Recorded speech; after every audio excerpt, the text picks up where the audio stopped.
In the context of most short sets, there's limited room to stretch out ideas. That's fine, but there are also more long-form, earnest stories that I'm glad to have the opportunity to tell here. Comedy is, after all, a conversation, and I feel very honored that people reach out to me for advice or connection. Through social media, letters, or email, I get to hear directly from people who've seen my work and who ask for tips on how to match my lurid level of courage and assurance. What they describe is audacity. It's a noun. Courage or confidence of a kind that other people find shocking or rude. Audacity is a word mostly used to indicate disapproval, like how dare she carry herself with that wicked abundance of self-belief. How audacious. Any kind of audacity pisses people off sometimes, especially in middle-class England. The pearl clutchers come out from time to time, voicing their ire that I should wear this or say that, but it doesn't bother me. I've never wanted to upset anyone, and the truth is that I tried for a long time to be the kind of person who didn't ruffle any feathers. I failed miserably at that challenge. But over the past decade in particular, I've come to peacefully accept that being audacious is a gift I can't escape, and it's one that I'd like to share with you. This book is a collection of how-tos that led me toward the calm, contented woman I am today, who's come a long way from waitressing at Hooters. Though, I do miss the chicken from there, and sometimes I view my move into comedy as a lateral one. I can always take a joke. I don't waste time worrying about things I can't control, and I have zero anxiety about what strangers think of me.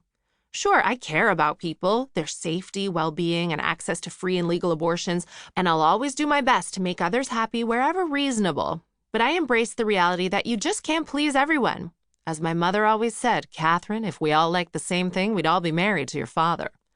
I'm absolutely confounded as to why perfectly lovely people bother being wounded over criticism of their bodies, their choices, their art. Do you like everyone in the world? Be honest, you don't.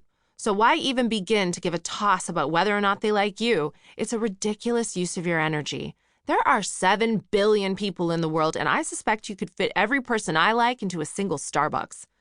Living with audacity isn't just about strength. I've learned that there's bravery in being vulnerable, too. In the past, I've run from challenges, withdrawn from loved ones, and cheated on partners, all because I didn't have the courage I needed to face tough situations properly.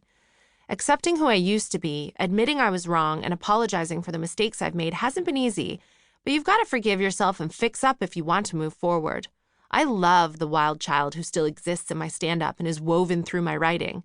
I tried to kill her 100,000 times before accepting that the angry baby musical theater kid weirdo is not only an inescapable part of who I am, but that it's maybe the best part. She's certainly got the most unique tools and is probably the entire reason I've been able to pursue this incredible life authentically. Having young people, well, the ones who aren't busy trying to cancel me on TikTok, following me and listening to me is a great privilege that I don't take lightly. If you're young and you're frustrated and you're strange, I hope you feel encouraged by the stories in this book. It's totally normal to want to fit in, but perfectly okay if you never really do. I promise you'll find your tribe, and when you do, you can look back at all the moments where you've struggled and hopefully laugh at how far you've come. Imagine how boring life would be without a few memories that make you cringe. Laughing at yourself is so much fun. At this point in my career, I realize that people have their own pretty fully formed ideas about who I am.